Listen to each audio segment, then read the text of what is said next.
In 2006, Ruth Chrisman left her corporate job and opened her own business, Whitestone Chapel and Celebrations. She and her husband made the bold decision to sell their home and put the entire $75,000 of equity into restoring a historic chapel in Lewisville, Texas. Wedding business is difficult work and stressful sometimes, but it's wonderful. And the step of faith we took, oh, has God opened the windows of heaven. But in 2008, her business was rocked by the economic recession. I really didn't think much till the phone quit ringing. And many of our neighbors here in the Old Town Lewisville area closed during that time. And it was very tough for small business. For 2 years, the business struggled. Ruth was afraid she might lose everything she'd worked for. Business counselors said, I think you should just declare bankruptcy.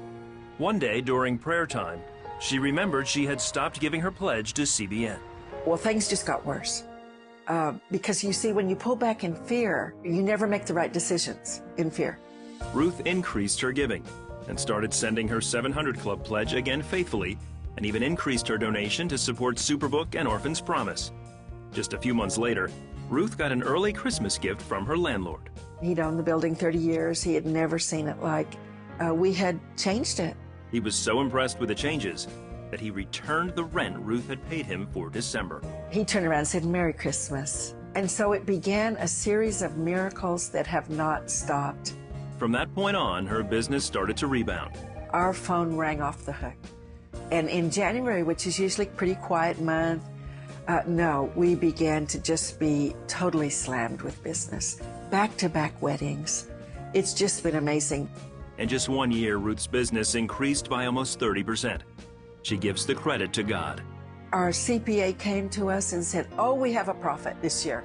Many of our friends said, I don't know how you've stayed in business because a lot of your friends have closed around you.